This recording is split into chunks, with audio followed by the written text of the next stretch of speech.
Some stories refuse to stay buried.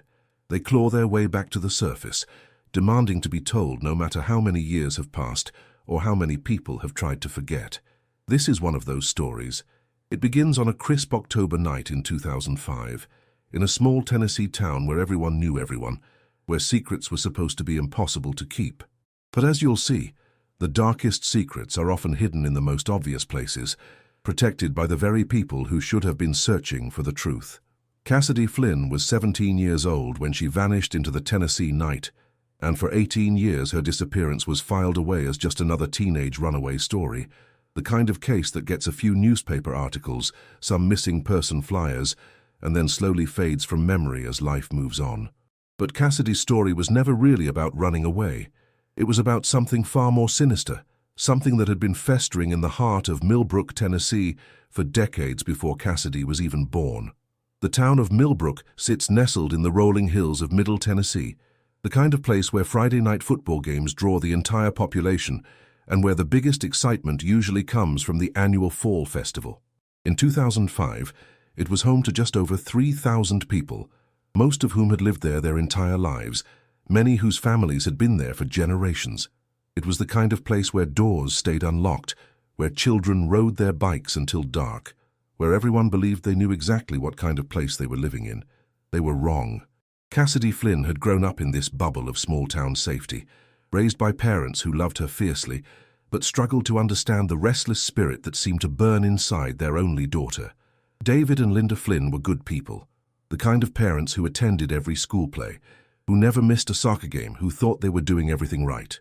But by the fall of 2005, the cracks in their relationship with Cassidy had begun to show, and those cracks would later be used to explain away what happened to her. The arguments had started small, the way they always do. Curfews that seemed too early, rules that felt too strict, a boyfriend that David Flynn didn't quite trust. 17-year-old Cassidy was pushing boundaries the way teenagers do, testing limits, fighting for independence. To her parents, it felt like they were losing their little girl. To Cassidy, it felt like she was suffocating. Neither side understood that they were running out of time to figure it out. October 29, 2005, fell on a Saturday, and the entire town was buzzing with Halloween excitement. Millbrook took its Halloween seriously, with elaborate decorations adorning every house on Main Street and costume contests that people planned for months in advance. For the teenagers, Halloween was the one night of the year when parents relaxed their rules just a little, when staying out past midnight was expected rather than forbidden. It should have been a night of harmless fun, of memories that would last a lifetime. Instead, it became the night that changed everything. The party was at Jessica Martinez's house on Elm Street, a sprawling colonial that her parents had inherited from her grandparents. Jessica was popular in the way that some teenagers effortlessly are, beautiful and confident, and surrounded by friends who hung on her every word. She had been planning this Halloween party for weeks, and by Saturday afternoon, it seemed like half the junior and senior class would be there. Cassidy had been looking forward to it for days, despite the increasing tension at home about her social life. That afternoon, as Cassidy got ready for the party, she seemed different to her mother. Linda Flynn would later tell investigators that her daughter had seemed distracted, almost nervous, but not in the excited way she usually was before social events. There was something else, something Linda couldn't quite put her finger on. When she asked Cassidy about it, her daughter had brushed off her concerns with the casual dismissal that teenagers perfect. Everything was fine, she insisted. Everything was normal. But mothers have instincts about these things, and Linda Flynn's instincts were screaming that something was wrong. The costume Cassidy chose that night would later become one of the most haunting details of the case. She had spent weeks working on it, sewing and crafting with a dedication that surprised her parents. It was a vintage-style dress from the 1920s, complete with beaded accessories and a feathered headband. She looked beautiful. But there was something old-fashioned about the whole ensemble that made her seem older than her 17 years, almost like she was dressed for a different era entirely. Her father took a photo of her before she left, and it would become the last picture ever taken of Cassidy Flynn. The party started normally enough. Jessica's parents had agreed to stay upstairs, while the teenagers celebrated downstairs, the kind of compromise that seemed reasonable to everyone involved. The basement had been transformed into a haunted house of sorts, with dim lighting and spooky decorations that cast strange shadows on the walls. Music pounded from speakers that Jessica had borrowed from her older brother, and by 8 o'clock, the house was packed with costumed teenagers ready to celebrate. Cassidy arrived with her best friend Sarah Chen around 8:30, both girls giggling and excited as they made their way through the crowd.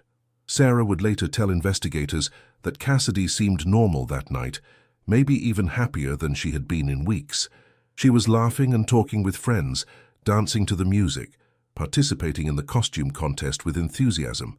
For a few hours, it seemed like whatever had been bothering her that afternoon had disappeared completely. But sometime around 10:30, something changed. Sarah noticed it first when she went looking for Cassidy to take pictures together.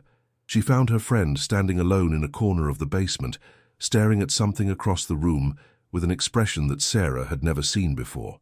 It wasn't fear exactly, but it wasn't normal either. When Sarah asked what was wrong, Cassidy just shook her head and said she needed some fresh air. That was the last conversation anyone remembers having with Cassidy Flynn. The timeline of what happened next has always been murky, pieced together from the scattered memories of teenagers who had been drinking and weren't paying close attention to anything except having fun. What investigators know for certain is that Cassidy was seen going outside around 10:45 and that she never came back inside. Everything else is speculation, half-remembered glimpses, and contradictory accounts that have never quite added up to a coherent story. Some partygoers claimed they saw her talking to someone outside, but they couldn't agree on who it was or what they looked like. Others insisted they saw her walking toward the street alone, but again the details were frustratingly vague. The most troubling account came from Tommy Reeves, a sophomore who had been smoking behind the garage and claimed he heard what sounded like an argument coming from the front yard around 11 o'clock. But when investigators pressed him for details, Tommy admitted he had been drinking and couldn't be sure of anything he had heard. By midnight, when the party was winding down and parents were starting to arrive for pickup, Sarah realized that Cassidy was nowhere to be found. She searched the house from top to bottom, checked the backyard, even looked in the cars parked along the street. Panic began to set in as the truth became undeniable. Cassidy Flynn was gone. Sarah called Cassidy's cell phone repeatedly, but it went straight to voicemail. She even called the Flynn house, hoping against hope that Cassidy had somehow made it home without saying goodbye. But Linda Flynn's frantic voice on the other end of the line confirmed Sarah's worst fears. The initial police response was textbook small-town law enforcement, thorough but limited by resources and experience. Officer Dale Morrison was the first to arrive at the Martinez house, and he immediately began interviewing partygoers and searching the immediate area. By 3 in the morning, word had spread throughout Millbrook, and volunteer search parties were forming to comb the woods and fields surrounding the town. Everyone assumed they would find Cassidy by morning, probably embarrassed and with a reasonable explanation for where she had been. But morning came without any sign of Cassidy Flynn, and as the sun rose over Millbrook, the terrible reality began to set in. This wasn't a prank or a misunderstanding. Cassidy hadn't fallen asleep at a friend's house or gotten a ride home with someone her parents didn't know. She was simply gone, vanished as completely as if she had never existed at all. And in the days that followed, as the search expanded and the investigation intensified, it became clear that Cassidy's disappearance was just the beginning of a much larger and darker story.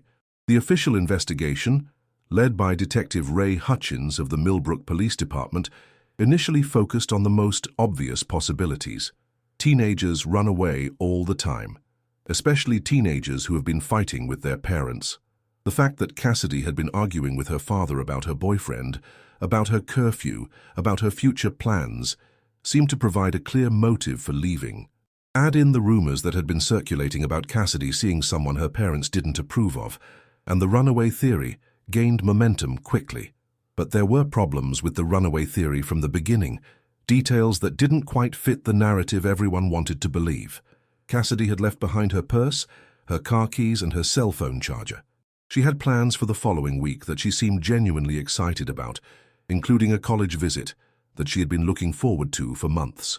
Most importantly, she had no money and no way to access her bank account, which showed no activity after her disappearance. These weren't the actions of someone planning to start a new life somewhere else. Detective Hutchins was experienced enough to recognize these inconsistencies, but he was also realistic about the resources available to him. The Millbrook Police Department consisted of 6 officers and a chief, none of whom had ever handled a case like this before. They did their best, interviewing everyone at the party, searching every inch of the Martinez property, following up on every lead that came in. But as the days turned into weeks and the weeks turned into months, the trail grew cold, and the case began to slip into the background of daily life in Millbrook. The media attention was brief and superficial, the kind of coverage that missing teenagers get when they're not from wealthy families or major cities. A few articles in the local newspaper, a segment on the regional television news, some flyers posted around town. Cassidy's story was reduced to a few basic facts. 17-year-old girl disappears from Halloween party, probably a runaway. Please call with any information. The complexity of who Cassidy Flynn really was, the questions that her disappearance raised about the town itself, got lost in the simplicity of that narrative. As 2005 turned into 2006, and 2006 into 2007, Cassidy Flynn became something that small towns are all too familiar with, a local legend, a cautionary tale, a story that parents told their teenagers about what could happen if you made bad choices. Her case file gathered dust in the police station, her missing person posters faded on telephone poles, and life in Millbrook moved on. But some stories refused to stay buried, and some secrets refused to stay hidden. 18 years later, everything that the people of Millbrook thought they knew about Cassidy Flynn was about to be turned upside down. The Flynn family never stopped believing that Cassidy was coming home. David and Linda Flynn searched for their daughter with a dedication that bordered on obsession, following every lead, chasing every rumor, refusing to accept that she had simply chosen to disappear from their lives. They hired private investigators when they could afford it, organized search parties when they couldn't, and kept Cassidy's bedroom exactly the way she had left it for years after her disappearance. But as time passed and no new information surfaced, even their hope began to fade. Emily Flynn had been 14 when her cousin disappeared, old enough to understand that something terrible had happened, but too young to fully grasp the implications. Cassidy had been more than a cousin to Emily. She had been a sister, a best friend, a role model. The two girls had spent countless hours together at their grandmother's house during family gatherings, sharing secrets and dreams and plans for the future. When Cassidy vanished, it felt like a piece of Emily's own soul had gone with her. But children are resilient in ways that adults often forget, and Emily eventually learned to live with the Cassidy-shaped hole in her life. She graduated high school, went to college, started a career, fell in love, got married. She built a good life for herself, but she never forgot her cousin, never stopped wondering what had really happened that Halloween night in 2005, and she never stopped feeling like there were pieces of the story that didn't make sense, questions that had never been asked, let alone answered. In 2023, Emily's grandmother passed away at the age of 91, leaving behind the old Victorian house where Emily and Cassidy had spent so much of their childhood. The house had been in the Flynn family for 3 generations, and Emily inherited it along with all of its memories and all of its secrets. She decided to renovate it, to turn it into a home for her own young family, but she had no idea that the renovation would uncover something that would change everything she thought she knew about what happened to Cassidy Flynn. The discovery came on a Tuesday morning in early March, when Emily was working with contractors to update the second-floor bedrooms. They had been removing old wallpaper and outdated fixtures when they noticed something strange about one of the closets in what had been her grandmother's sewing room. The dimensions didn't match the room's layout, suggesting that there might be hidden space behind the back wall. When they investigated further, they found a small concealed compartment that appeared to have been deliberately hidden behind a false wall. Inside that hidden space, Emily found something that made her blood run cold. A handmade mask unlike anything she had ever seen before, intricately crafted with materials that seemed both old and otherworldly. But it was what she found beneath the mask that truly terrified her, a cassette tape with her cousin's name written on it in handwriting she didn't recognize. When Emily played that tape, she heard sounds that would haunt her for the rest of her life, sounds that convinced her that everything the police and the media and the people of Millbrook had said about Cassidy's disappearance was wrong. And as she sat in that dusty old house listening to echoes from 18 years ago, Emily Flynn realized that her search for the truth about her cousin was just beginning. But she had no idea that her investigation would put her own life in danger, or that the secrets hidden in Millbrook ran deeper and darker than anyone had ever imagined.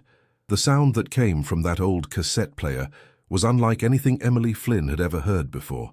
It started as static, the kind of white noise you'd expect from an 18-year-old recording, but underneath that electronic hiss was something else entirely.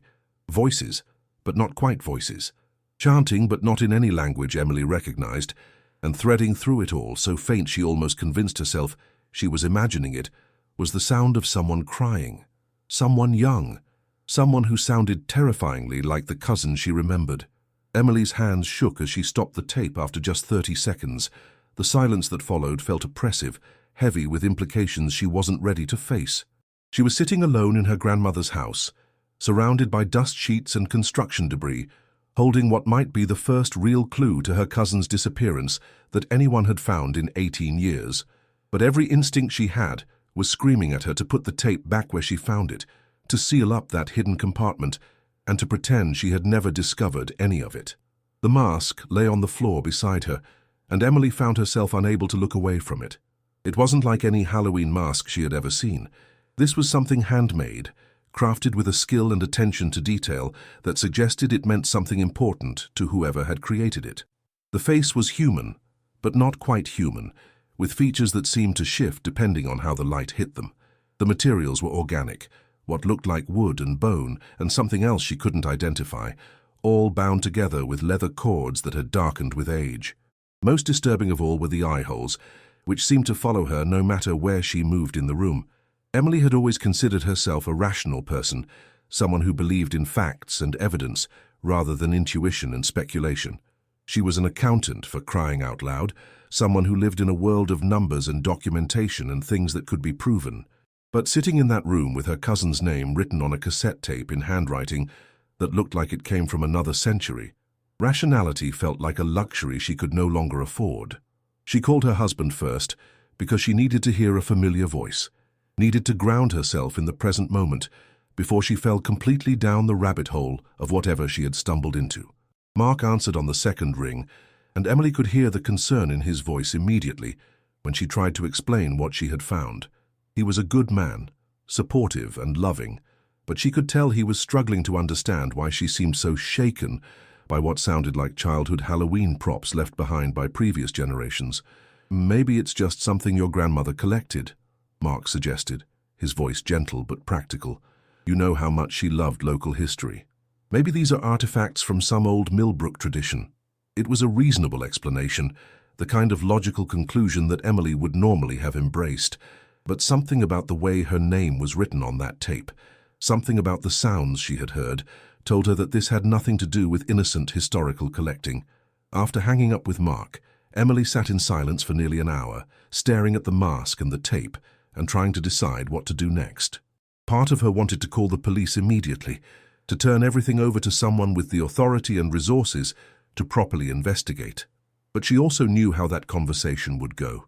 The original investigation had been closed years ago, filed away as a cold case that nobody had the time or budget to revisit. A dusty cassette tape and a handmade mask weren't going to change that, especially when they had been found by a family member with an obvious emotional investment in the case. The smart thing would have been to document everything carefully, to take photos and notes and then contact Detective Hutchins to see if he was even still working in law enforcement. The smart thing would have been to approach this methodically, professionally, without getting emotionally involved. But Emily had been professionally detached from her cousin's disappearance for 18 years, and it had gotten her exactly nowhere. Maybe it was time to try a different approach. She played the tape again, this time forcing herself to listen to the entire recording. It was just over 7 minutes long, and the content was even more disturbing when she heard it in its entirety. The chanting seemed to follow a pattern, rising and falling in intensity, building towards something that felt ritualistic and deliberate.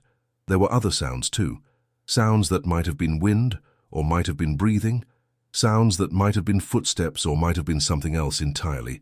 And throughout it all, woven into the background like a thread of terror, was that voice she had first noticed. It was definitely female, definitely young and definitely in distress.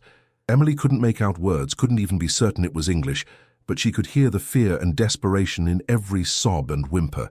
By the time the recording ended, Emily was crying too, tears streaming down her face as 18 years of suppressed grief and frustration finally found their outlet.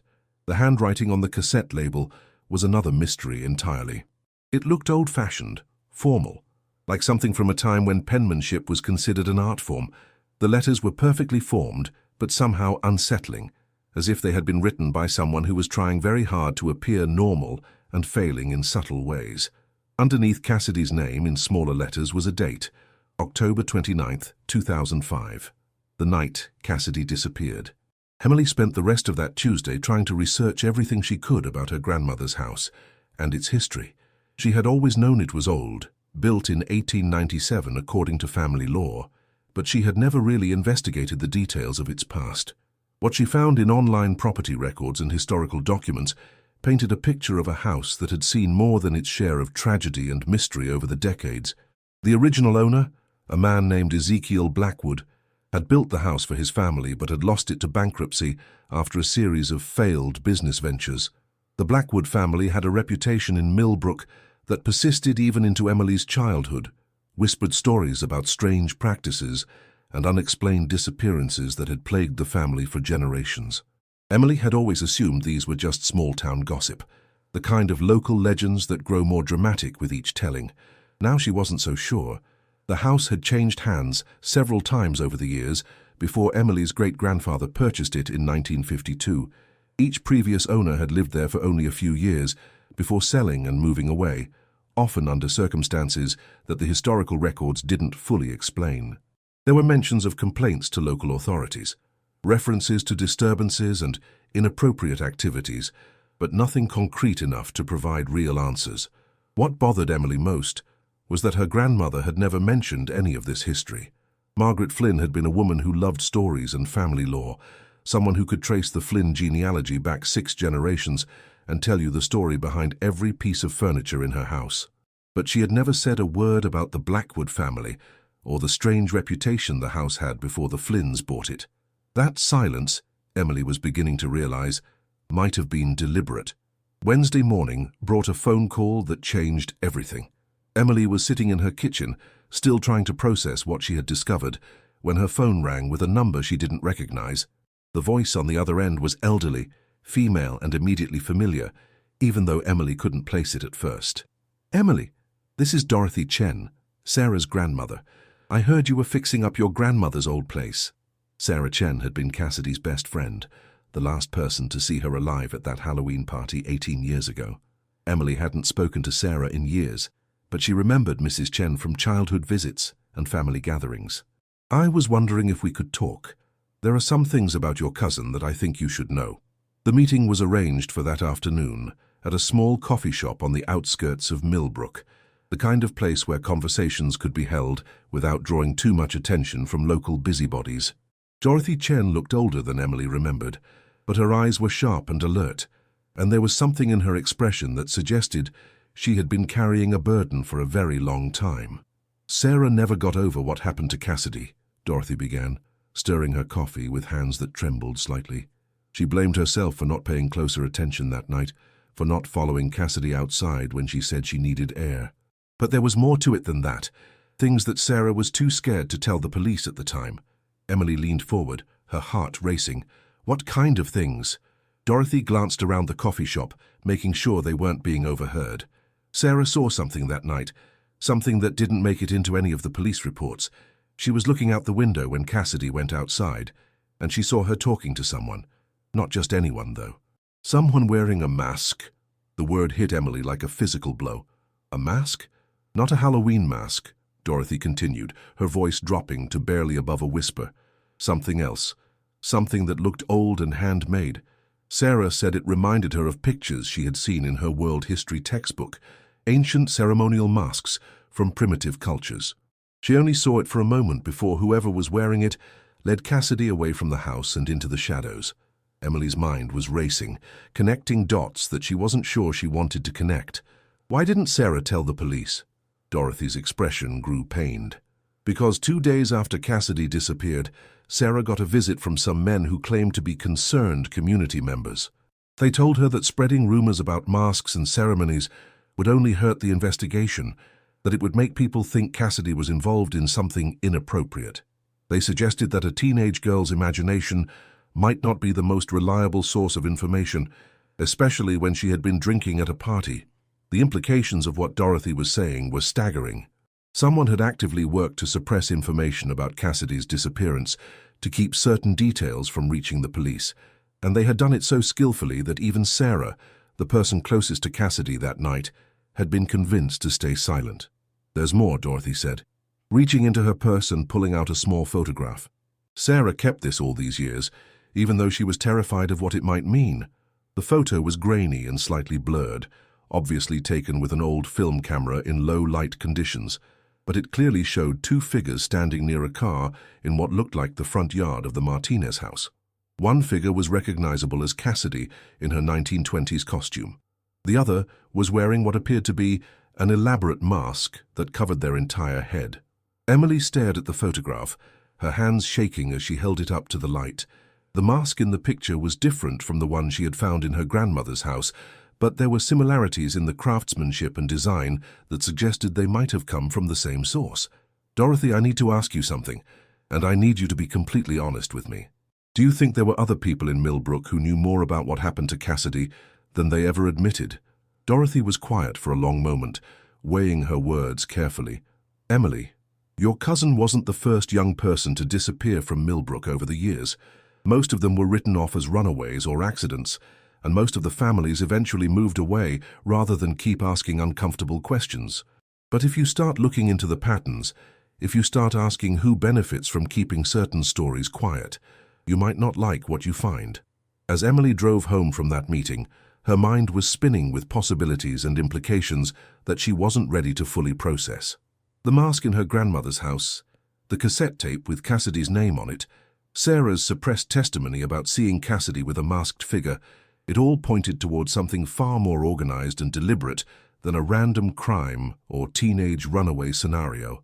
That evening, Emily made a decision that would change her life forever.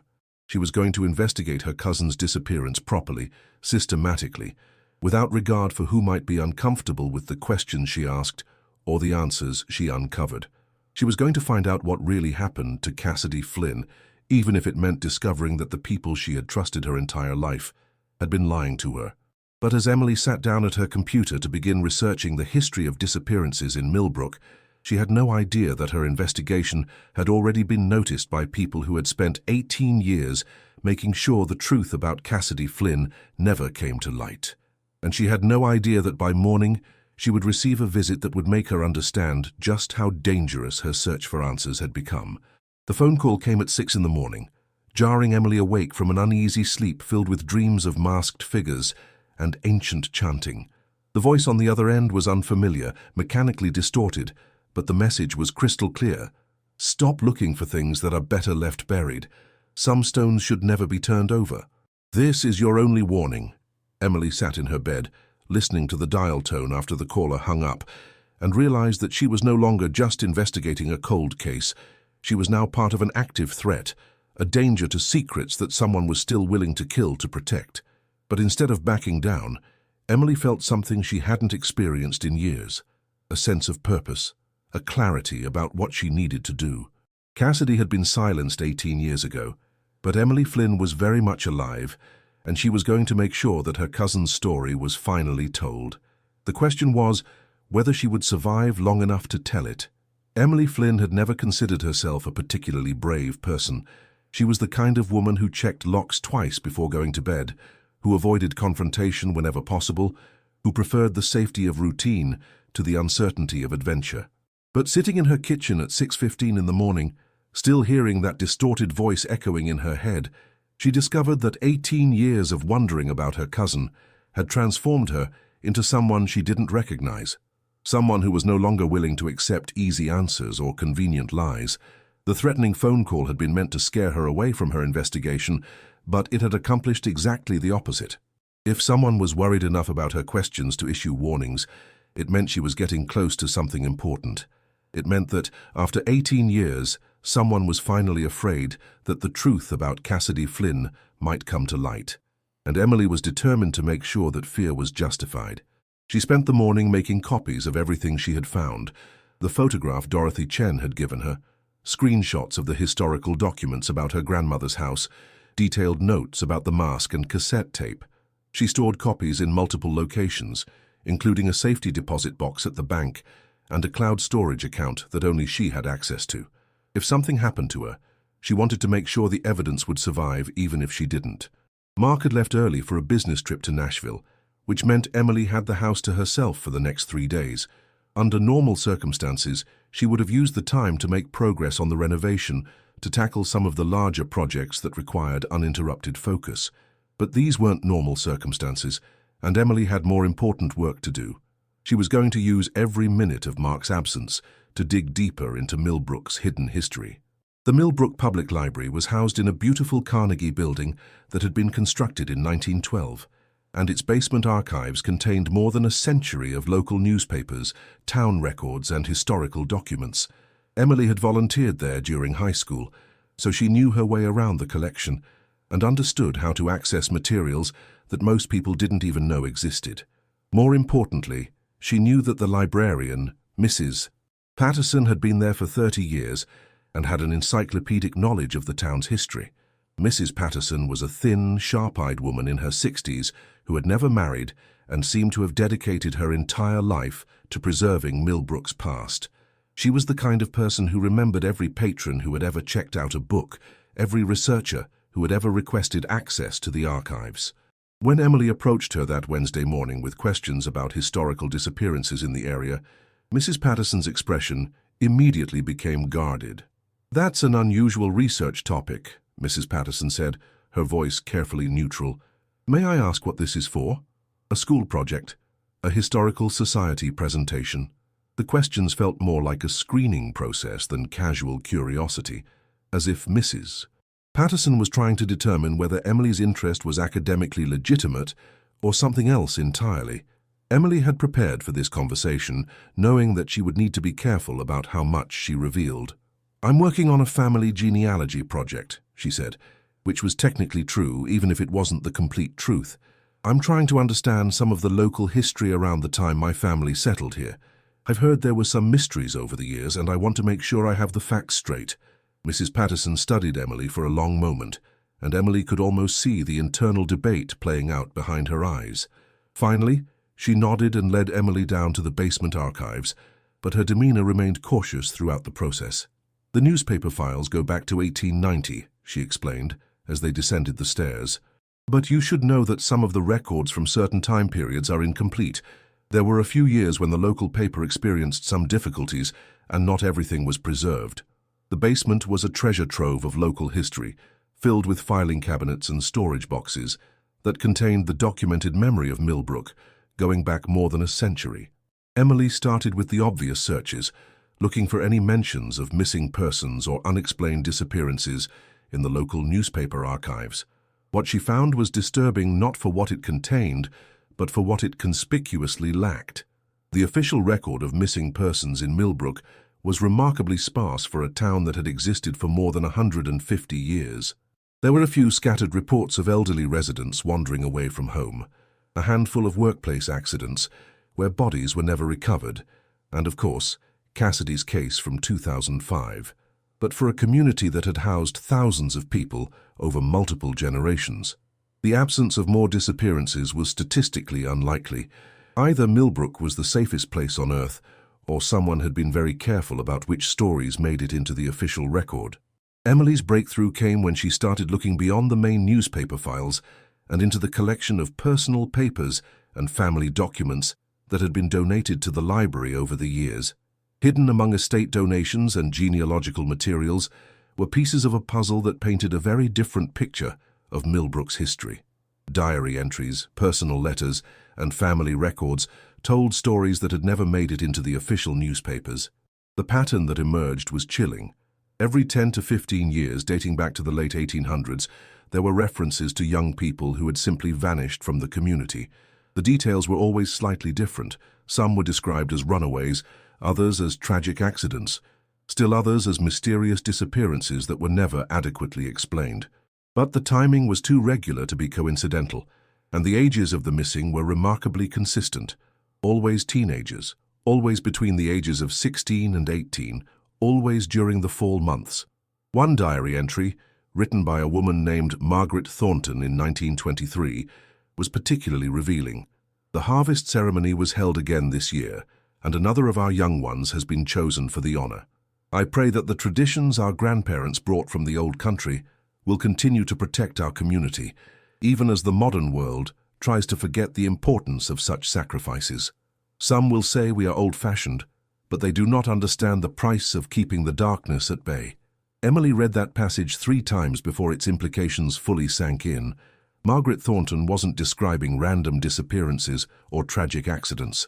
She was describing something organized, something ritualistic, something that had been happening in Millbrook for generations. The word sacrifice made Emily's blood run cold, but it was the phrase, keeping the darkness at bay, that truly terrified her. It suggested that whatever was happening to these young people was seen by some members of the community as necessary, as a form of protection against something even worse. As Emily continued her research, she found more references to these harvest ceremonies and traditions from the old country. The language was always vague, always coded, but the pattern was unmistakable. There was a group within Millbrook's community that believed in something ancient and terrible, something that required periodic offerings to maintain some kind of supernatural protection, and for more than a century they had been providing those offerings. The most disturbing discovery came when Emily found a collection of photographs donated by the estate of a local photographer who had documented community events throughout the 1940s and 1950s. Most of the images were exactly what you would expect from small-town America: church socials, school plays, harvest festivals, 4th of July parades. But buried among these innocent community celebrations were a few photographs that didn't belong. The images showed groups of people gathered in what appeared to be a wooded area outside of town, dressed in elaborate costumes that included masks very similar to the one Emily had found in her grandmother's house. The photographs were taken at night, illuminated by torches or fires that cast eerie shadows on the participants. Most disturbing of all, several of the images showed what appeared to be a young person at the center of the gathering, surrounded by the masked figures in a configuration that looked unmistakably ritualistic.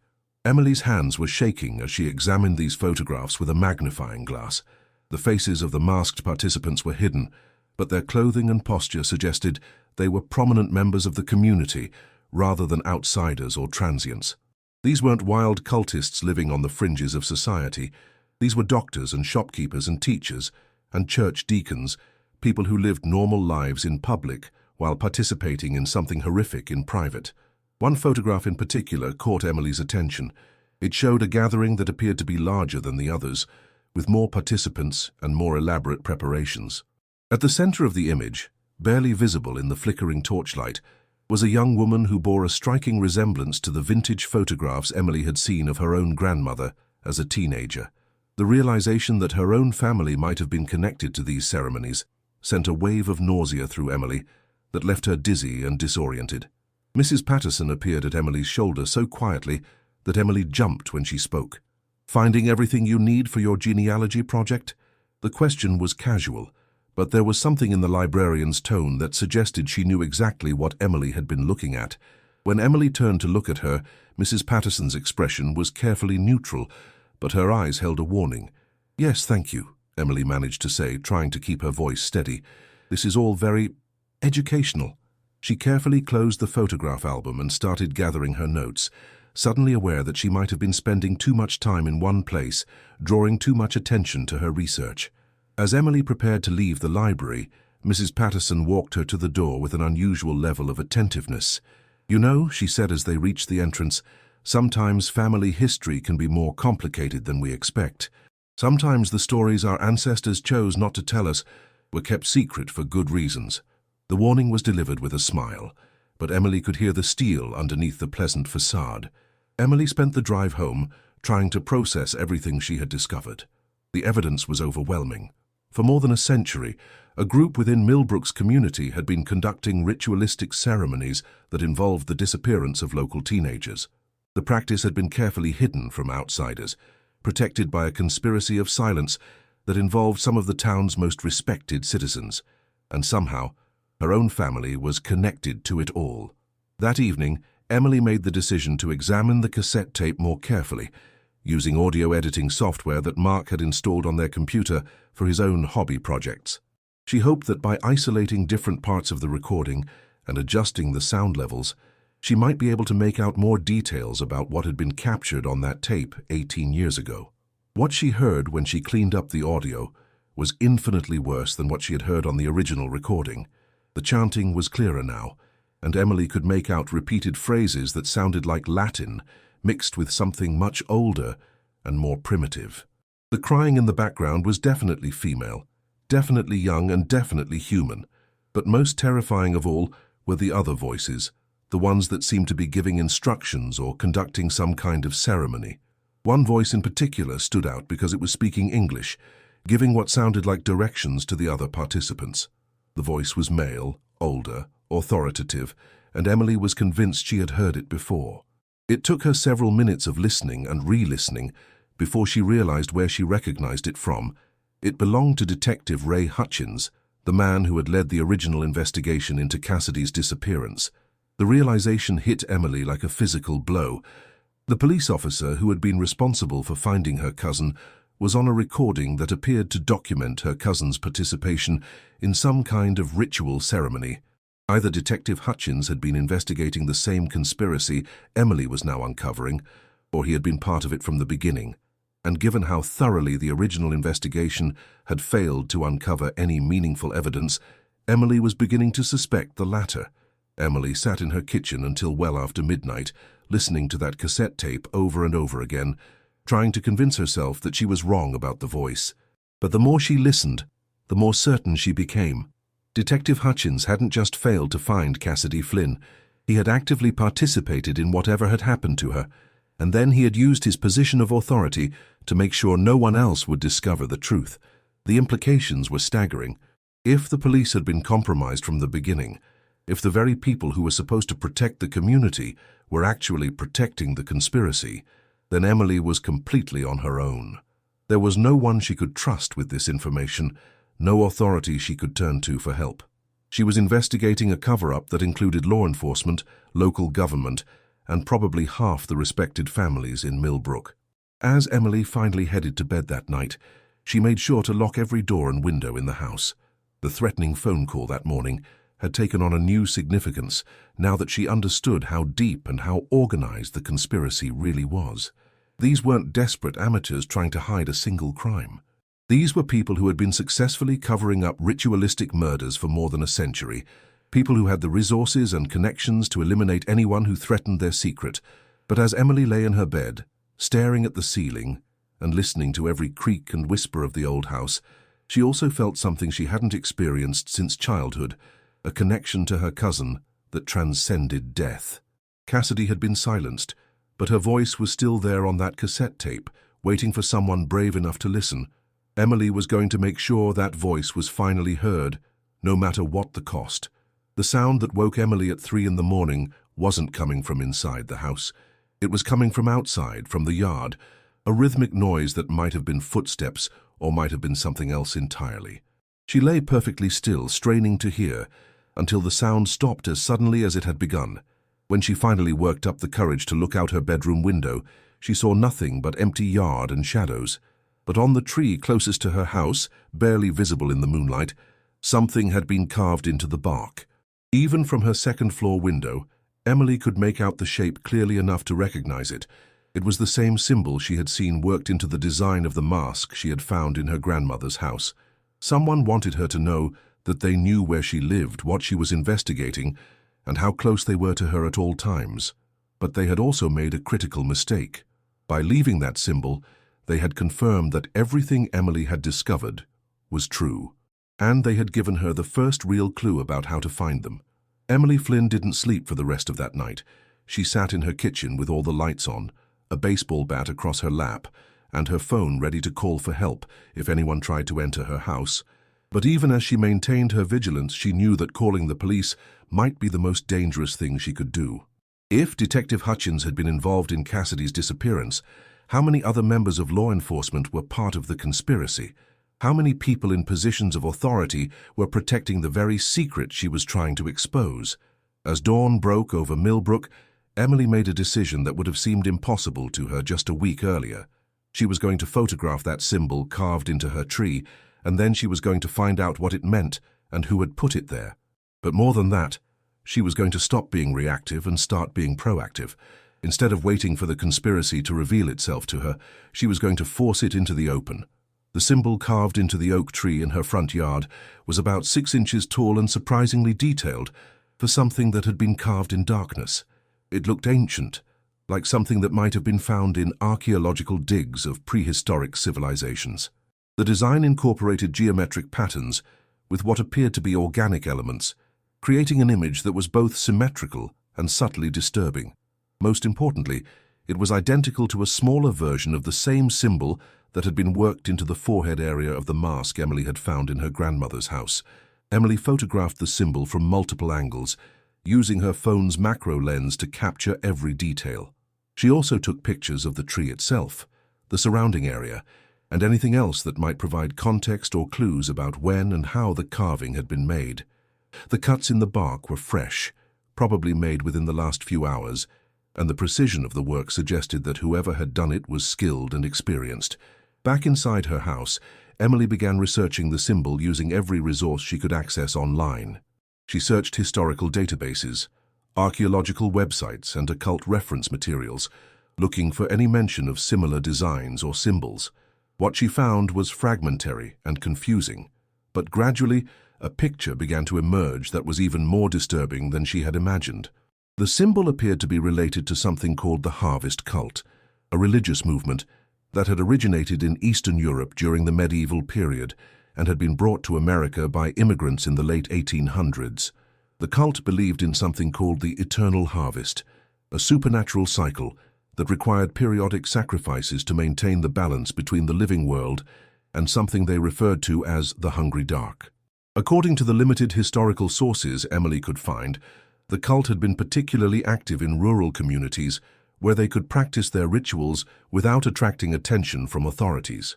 What made Emily's blood run cold was the discovery that several communities with histories of harvest cult activity had also experienced patterns of unexplained disappearances similar to what she had found in Millbrook's records. Young people vanishing during fall harvest seasons, official investigations that failed to uncover meaningful evidence, and long-term cover-ups that involved multiple generations of community leaders. The pattern was too specific and too consistent to be coincidental. Emily's research was interrupted by a knock at her front door that made her jump so violently she nearly dropped her laptop. She approached the door cautiously, baseball bat still in hand, and peered through the peephole to see a woman she didn't recognize standing on her front porch. The woman appeared to be in her 60s, well-dressed and respectable-looking, but there was something in her posture that suggested she was nervous about being there. "Emily Flynn?" the woman asked when Emily opened the door, keeping the chain lock engaged. "My name is Dr. Helen Morrison.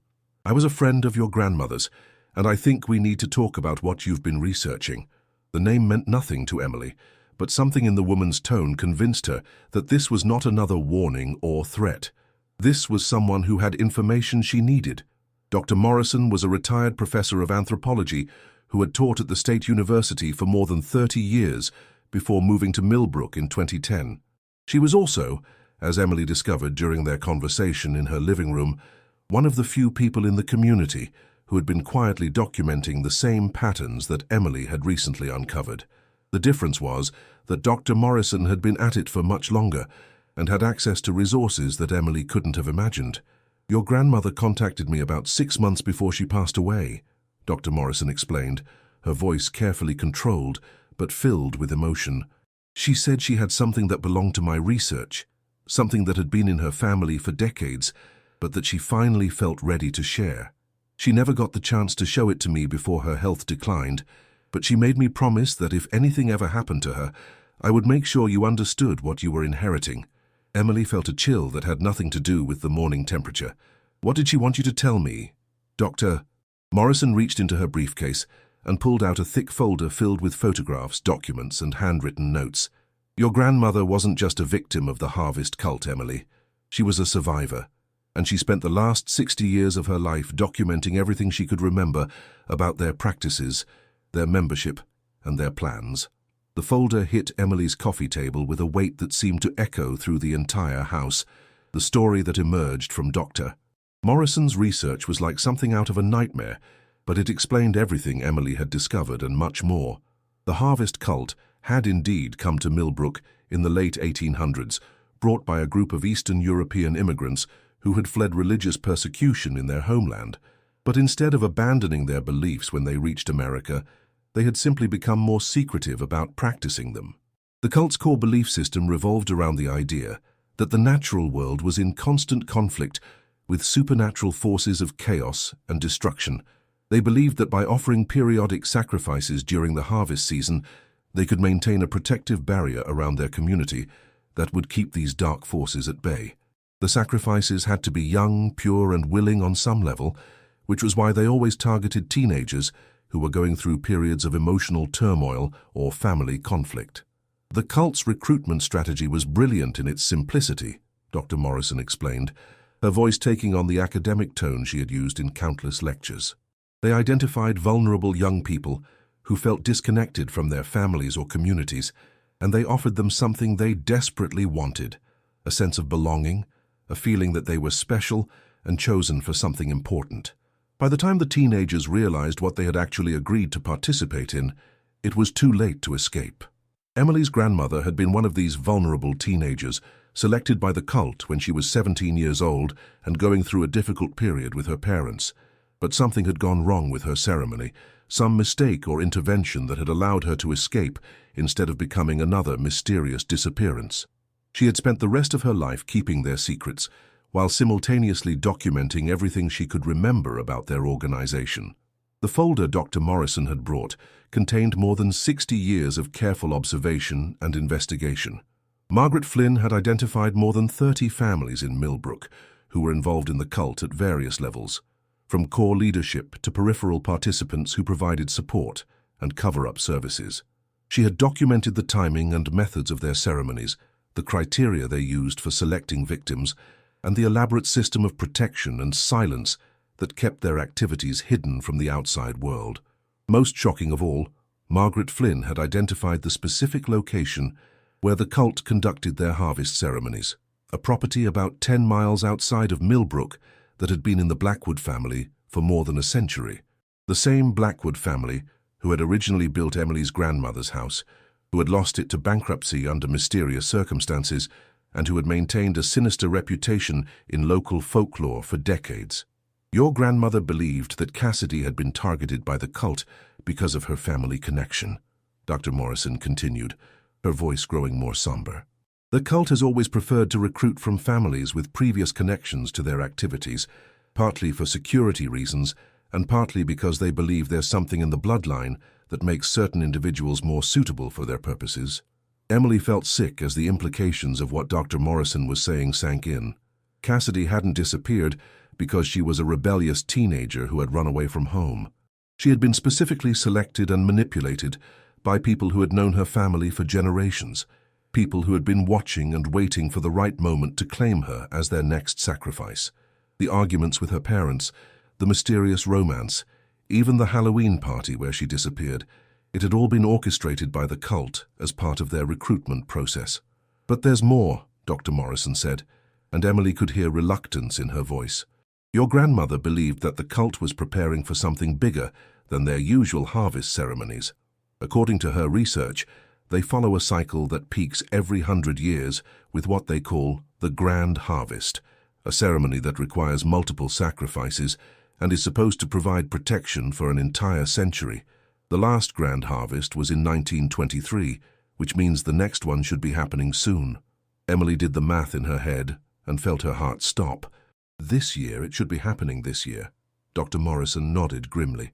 Your grandmother believed that Cassidy was intended to be the final sacrifice of the previous cycle, but something went wrong with their timeline.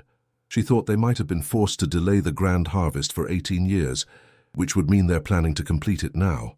And according to the cult's beliefs, delayed ceremonies require additional sacrifices to compensate for the lost time.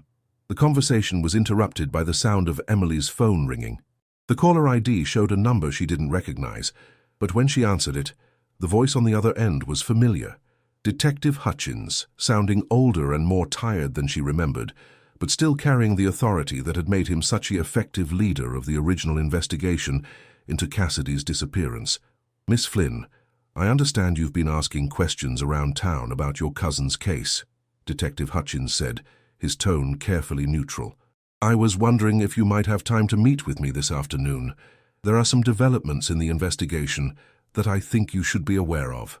The invitation sounded reasonable, even helpful, but Emily now knew that Detective Hutchins' voice was on the cassette tape that had been found with the mask in her grandmother's house.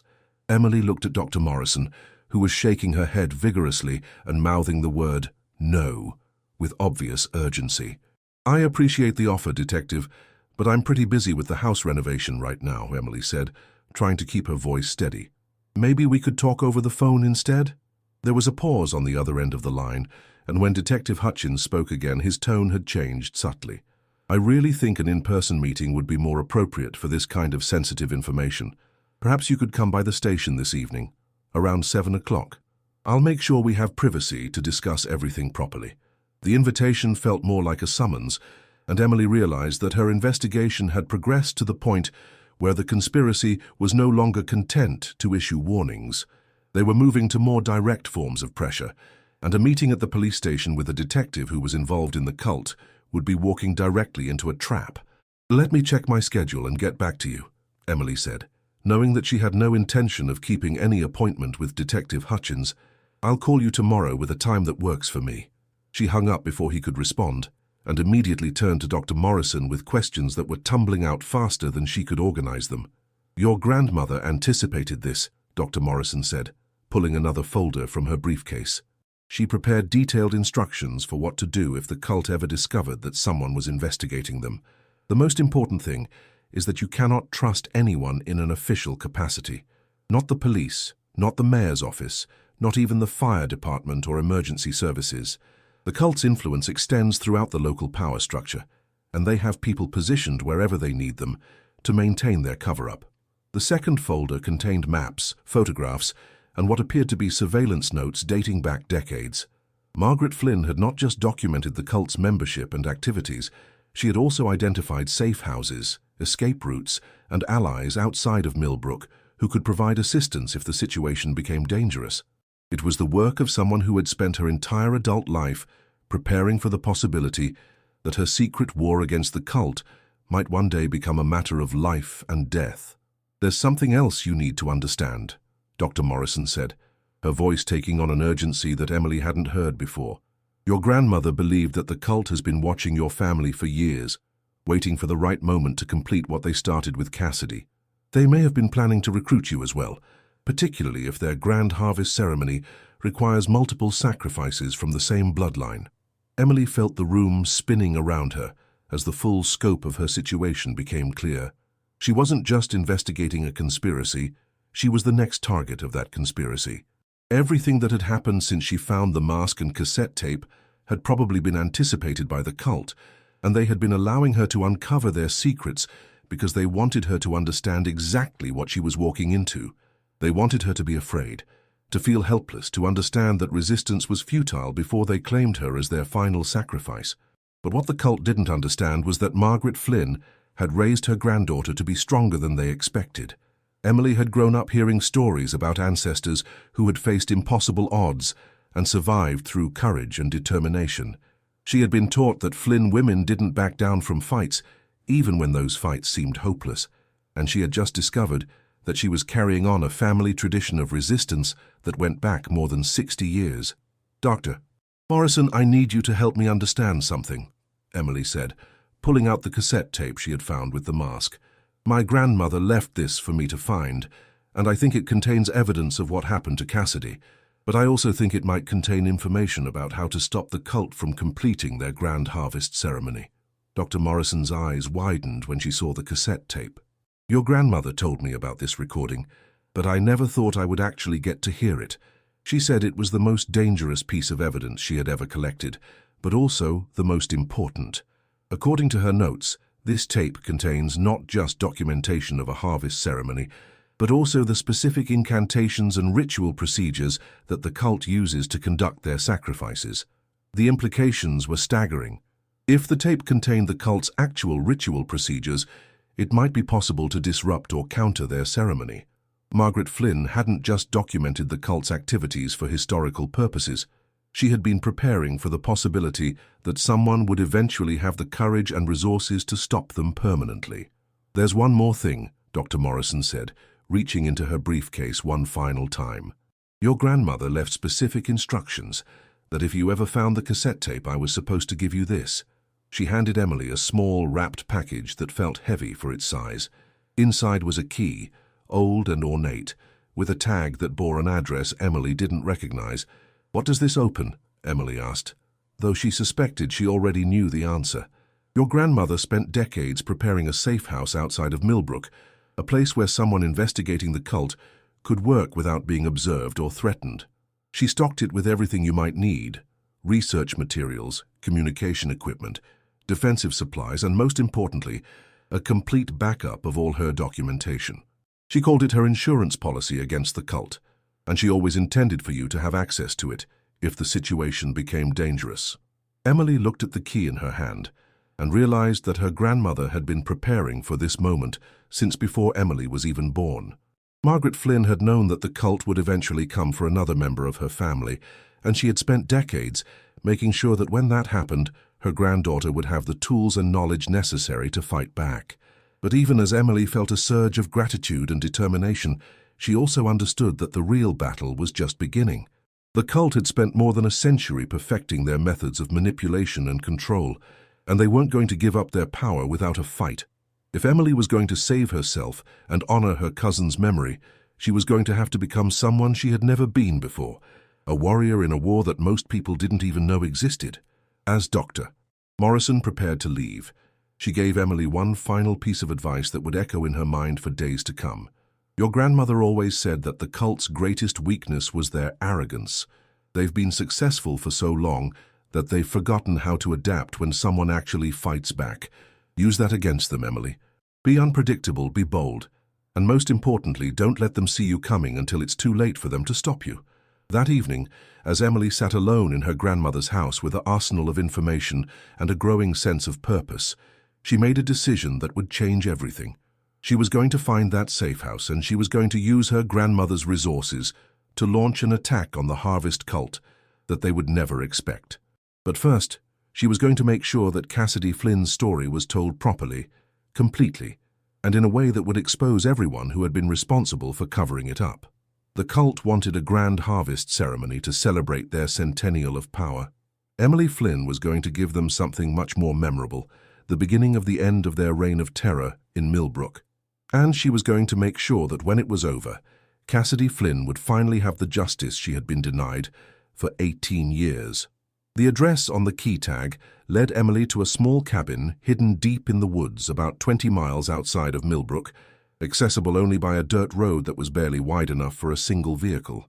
The location was so remote and well concealed that Emily drove past the turnoff twice before spotting the almost invisible marker her grandmother had left. A small pile of stones arranged in a pattern that meant nothing to casual observers, but had been described in Dr. Morrison's notes. Emily's hands were shaking as she inserted the key into the cabin's front door, not just from nervousness, but from the growing realization of how extensively her grandmother had planned for this moment.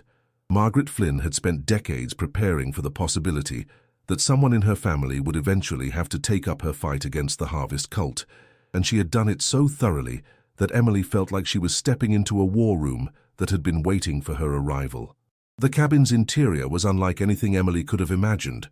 What appeared from the outside to be a simple hunting retreat had been transformed into a sophisticated research and surveillance center that would have impressed professional investigators. The main room contained multiple workstations with computer equipment, communication devices, and analysis tools that looked far more advanced than anything a retired small-town resident should have been able to afford or operate. But it was the walls that truly took Emily's breath away. Every surface was covered with photographs, documents, maps, and timeline charts that detailed more than 60 years of observation and investigation into the Harvest cult's activities. It looked like the work of a federal task force rather than a single elderly woman working alone, and Emily realized that her grandmother had been far more resourceful and determined than anyone in the family had ever suspected. The central wall was dominated by what Emily's grandmother had labeled the Web, a massive organizational chart that showed the connections between cult members, their roles in the community, and their relationships to each other. Names were connected by different colored strings that indicated hierarchy, family relationships, and areas of responsibility within both the cult and the legitimate power structure of Millbrook. What emerged was a picture of an organization that had infiltrated every aspect of local government, law enforcement, business, and social leadership. Emily spent more than an hour studying the Web, trying to comprehend the scope of what her grandmother had uncovered. The cult wasn't just a small group of fanatics conducting secret ceremonies in the woods. It was a shadow government that had been controlling Millbrook for more than a century, making decisions about everything from economic development to school curricula to law enforcement priorities. They had turned the entire town into a carefully managed environment designed to produce and protect their ritualistic activities. At the center of the Web was a name that Emily recognized from her historical research: Ezekiel Blackwood, the original owner of her grandmother's house. But instead of being labeled as a historical figure, Blackwood's name was connected to current members of the cult with lines that suggested ongoing influence and authority. Emily stared at those connections for several minutes before the impossible implication sank in. According to her grandmother's research, Ezekiel Blackwood was still alive and still leading the Harvest cult more than a century after he should have died. A folder marked Blackwood Research contained documentation that challenged everything Emily thought she understood about the natural world. Her grandmother had spent decades investigating reports of Blackwood's continued presence in Millbrook, collecting testimonies from people who claimed to have seen him at various cult ceremonies over the years. The accounts were consistent enough to be compelling, describing a man who appeared to be in his 50s or 60s, but who should have been well over 100 years old based on historical records. The explanation, according to Margaret Flynn's research, lay in the cult's core beliefs about the harvest ceremonies. The sacrifices weren't just offerings to supernatural forces, they were also mechanisms for transferring life energy from the young victims to the cult's leadership. The grand harvest ceremony that occurred every 100 years was specifically designed to renew and extend the lives of the cult's founding members, allowing them to maintain their control over the organization across multiple generations. Emily found herself reading the same passages over and over again, trying to process information that seemed to belong in a horror novel rather than a serious investigation. But the documentation was too extensive and too detailed to be the product of imagination or mental illness. Her grandmother had approached this research with the same methodical rigor she had applied to everything else in her life, and the evidence she had collected was both overwhelming and terrifying. Her section labeled Ceremony Protocols contained Emily's grandmother's analysis of the cult's ritual procedures, based on decades of covert observation and the testimony of other survivors who had managed to escape the organization over the years. The ceremonies were conducted at specific times of year, always during the harvest season, when the boundary between the natural and supernatural worlds was believed to be at its thinnest. The victims were selected months or sometimes years in advance, carefully groomed and manipulated to ensure their cooperation when the time came for their sacrifice. What made Emily's blood run cold was the discovery that her grandmother had identified a pattern in the cult's victim selection that went back generations. The Harvest cult preferred to recruit from specific family lines, bloodlines that they believed possessed certain qualities that made their life energy more valuable for the purposes of the ceremony. The Flynn family was one of these preferred bloodlines, which explained why Margaret Flynn had been targeted as a teenager, and why Cassidy had been selected 18 years ago. But the most disturbing revelation was contained in a folder marked Current Targets, a collection of surveillance photos and personal information about young people in Millbrook who had been identified as potential victims for future ceremonies. Emily's own photograph was in that file, along with detailed notes about her personality, her relationships, and her vulnerabilities. The cult had been watching her for years, even before Cassidy's disappearance, preparing for the possibility that they might need to recruit another member of the Flynn family. Emily was so absorbed in reading her grandmother's research that she almost missed the sound of vehicles approaching the cabin. But the rumble of multiple engines on the dirt access road was unmistakable, and Emily realized with horror that somehow the cult had tracked her to her grandmother's secret safe house. She looked around frantically for another exit, but the cabin had only one door, and the windows were too small to provide a viable escape route. The vehicle stopped just outside the cabin, and Emily could hear doors slamming and voices conferring in low tones. She grabbed as many of the most important documents as she could carry and looked around desperately for somewhere to hide them. In the corner of the main room, she found a small trapdoor that led to what appeared to be a root cellar underneath the cabin. She stuffed the documents into a waterproof bag she found nearby and lowered them into the hidden space, then replaced the trapdoor and tried to make it look undisturbed. A heavy knock on the cabin door made Emily jump, even though she had been expecting it. "Miss Flynn, we know you're in there," called a voice she recognized as Detective Hutchins. "We're not here to hurt you. We just want to talk about your research and see if we can help you understand what you've discovered." The reasonable tone was exactly what Emily would have expected from a skilled manipulator, someone who had spent decades convincing people to trust him, even as he led them toward their destruction. Emily didn't respond to the knocking or the calls from outside.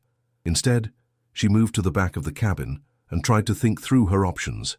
The cult members outside weren't going to wait much longer before forcing their way in, and when they did, Emily would be trapped with nowhere to run. But maybe that was exactly what her grandmother had planned for. Maybe this cabin wasn't just a research center, but also a trap designed to catch the cult members when they finally revealed themselves. Looking around the cabin with new eyes, Emily began to notice details she had missed during her initial exploration. The computer equipment wasn't just for research. It included digital cameras and recording devices that were positioned to document everything that happened inside the cabin. Her grandmother had designed this place not just as a safe house, but as a way to collect evidence of the cult's activities when they inevitably came looking for whoever was investigating them. Emily found the recording controls and activated every camera and microphone in the cabin, making sure that whatever happened next would be properly documented. If she didn't survive this encounter, at least there would be evidence of who was responsible and what they had been trying to hide. Her grandmother's final gift to her wasn't just information about the cult, it was the opportunity to expose them completely when they thought they were eliminating the last threat to their secrecy. "Emily, we know you've been talking to Dr. Morrison, and we know she shared some disturbing information with you," Detective Hutchins continued, his voice getting closer to the door. "But what she's told you is only part of the story, and without proper context, it's easy to misunderstand what you've learned. Let us come in and explain things properly. You'll find that the truth is far more reasonable than what you've been led to believe." The manipulation in his tone was so obvious that Emily almost laughed. These were people who had spent more than a century convincing their victims that participating in human sacrifice was somehow reasonable and beneficial. They had turned manipulation into an art form, and they genuinely believed they could convince Emily to walk willingly into whatever trap they had prepared for her. But what they didn't understand was that Emily had been preparing for this confrontation her entire life, even when she didn't know it. Her grandmother had raised her to be independent and suspicious of authority, to think for herself and trust her instincts above all else. And right now, every instinct Emily had was screaming that the people outside that cabin door were exactly as dangerous as her grandmother's research had suggested. Emily heard the sound of the door handle being tested, followed by the scraping of metal tools being used to work on the lock. The cult members were done with polite requests and reasonable explanations. They were moving to direct action, which meant Emily had only minutes before they gained access to the cabin. She needed to find a way to escape, or at least to ensure that her grandmother's research survived even if she didn't. In a closet near the back of the cabin, Emily found something her grandmother had prepared for exactly this situation, an emergency kit that included a two-way radio, a GPS device, emergency supplies, and detailed instructions for contacting allies outside of Millbrook who could provide assistance. The radio was already tuned to a specific frequency, and when Emily activated it, she was immediately connected to someone who had been waiting for her call. "This is Emily Flynn," she whispered into the radio, hoping her voice wouldn't carry to the cult members outside. "I'm at my grandmother's cabin, and I need immediate assistance. The targets have found me and they're trying to gain access to the location." The voice that responded was calm and professional. clearly someone who had been briefed on the situation and was prepared to provide help. "Copy that, Emily. We have your GPS coordinates and units are en route to your location. Can you maintain your position for approximately 12 minutes? 12 minutes felt like 12 hours when Emily could hear the cult members working systematically to break down the cabin door. But she also realized that her grandmother's preparations had been even more extensive than she had imagined. Margaret Flynn hadn't just been documenting the cult's activities in isolation. She had been building a network of allies and resources that could provide real assistance when the situation became dangerous. The sound of splintering wood indicated that the door was about to give way. Emily grabbed the emergency radio and moved toward the back corner of the cabin, positioning herself behind a heavy wooden desk that might provide some protection when the cult members finally broke through. She could hear multiple voices now, at least 4 or 5 people, who were coordinating their assault on the cabin with military-style precision. But as the front door finally burst open and dark figures began pouring into the cabin, Emily heard something that gave her the first real hope she had felt in days. The sound of helicopters approaching from the distance, getting louder and closer with each passing second. Her grandmother's allies were coming, and they were coming in force. The cult members who had entered the cabin froze when they heard the helicopters, clearly recognizing that their carefully planned operation was about to become much more complicated. Detective Hutchins appeared in the doorway, no longer bothering to maintain his facade of reasonable authority. The mask was off, literally and figuratively, and Emily could see the cold calculation in his eyes as he assessed the rapidly changing situation. "You have no idea what you've stumbled into, little girl," he said, his voice filled with a venom that Emily had never heard from him before. "And you have no idea what you've cost us by interfering with plans that have been in motion for longer than your family has existed in this country. But don't worry. We'll make sure you understand everything before the end." The helicopters were close enough now that Emily could hear voices shouting orders through loudspeakers, commands for the people inside the cabin to come out with their hands visible. But Detective Hutchins and his companions didn't look like people who were planning to surrender. They looked like people who were prepared to fight to the death to protect their secrets, and Emily realized that her escape from immediate danger might just be the beginning of a much larger and more dangerous confrontation. As Emily crouched behind that desk in her grandmother's cabin, listening to the sound of approaching rescue and watching cult members prepare for what might be their final stand, she understood that everything that had happened up to this point had been preparation for what was coming next. The real battle for the soul of Millbrook was about to begin, and Emily Flynn was going to be at the center of it, whether she was ready or not. But she was as ready as anyone could be, armed with 60 years of her grandmother's research and the knowledge that she was fighting not just for her own survival, but for justice for Cassidy and all the other young people who had disappeared into the darkness over the decades. The Harvest Cult's reign of terror was finally going to face a challenge it had never encountered before. Someone who knew their secrets, understood their methods, and had the resources to fight back. The question now was whether Emily and her grandmother's allies would be strong enough to end a conspiracy that had maintained its power for more than a century, or whether the cult's desperation would make them even more dangerous than anyone had anticipated. The first helicopter landed in the clearing outside the cabin with a precision that suggested military training, kicking up clouds of dust and debris that obscured the windows and made it impossible for Emily to see exactly who was coming to her rescue. But she could hear the sound of boots hitting the ground, multiple sets of footsteps moving with coordinated efficiency toward the cabin. Whatever organization her grandmother had been connected to, they were clearly more than a group of concerned citizens with good intentions. Detective Hutchins and his companions were caught between Emily and the back of the cabin and the unknown forces approaching from outside. Emily could see the calculation in their faces as they tried to determine whether they could eliminate her and escape before the new arrivals reached them, or whether their best option was to try to use her as leverage in whatever negotiation was about to take place. "Federal agents, everyone inside the building, come out immediately with your hands visible." The voice from outside carried the unmistakable authority of law enforcement, but not local law enforcement. These were people with jurisdiction that superseded anything Detective Hutchins could claim, and Emily realized that her grandmother's network extended far beyond what she had imagined. But Detective Hutchins wasn't giving up without a fight. "You don't understand what you're interfering with," he shouted toward the door, his voice filled with desperation that Emily had never heard before. "This isn't some local police matter that you can just walk in and resolve. There are forces at work here that your federal protocols can't handle, consequences that go far beyond anything in your training manuals."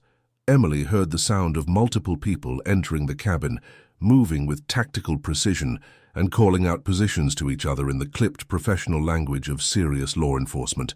But she also heard something else in Detective Hutchins' voice, something that sounded almost like fear.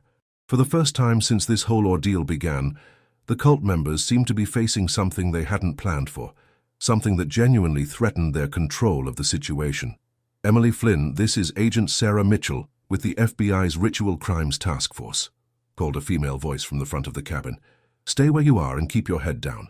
We are going to secure the area and then get you out of here safely." The mention of a Ritual Crimes Task Force hit Emily like a revelation. Her grandmother hadn't just been fighting the Harvest cult alone.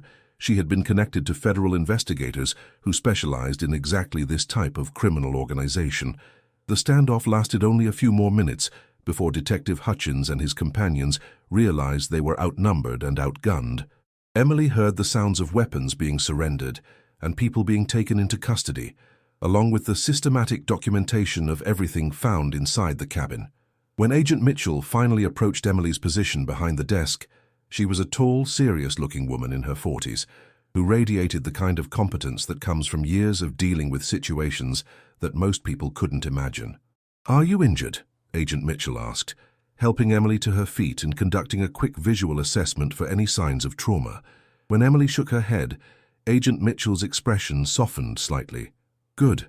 We've been waiting a long time for this opportunity, Emily.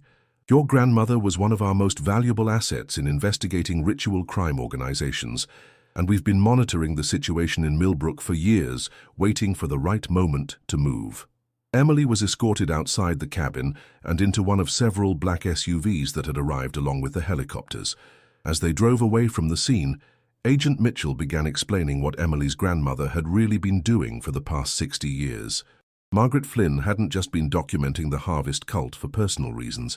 She had been working as an unofficial consultant for federal investigators who were tracking ritual crime organizations throughout the southeastern United States. "The problem with groups like the Harvest cult is that they're extremely insular and secretive," Agent Mitchell explained as they headed toward what she described as a secure location where Emily could be properly debriefed. "Traditional law enforcement techniques don't work because the entire local power structure is compromised, and the crimes they commit are so unusual that most investigators don't know how to recognize or prosecute them. We needed someone on the inside, someone who understood their methods and could document their activities over an extended period." Emily learned that her grandmother had been recruited by the FBI in the early 1960s after she had managed to escape from the cult and had approached federal authorities with her story.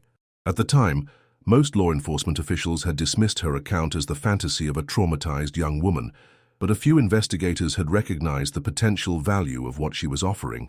They had helped her establish the cabin safe house and had provided her with the equipment and training necessary to conduct long-term surveillance of the cult's activities. "Your grandmother's work was instrumental in helping us understand how ritual crime organizations operate and spread," Agent Mitchell continued. "The Harvest cult isn't unique to Millbrook. There are similar groups throughout rural America, all following variations of the same basic belief system and operational procedures.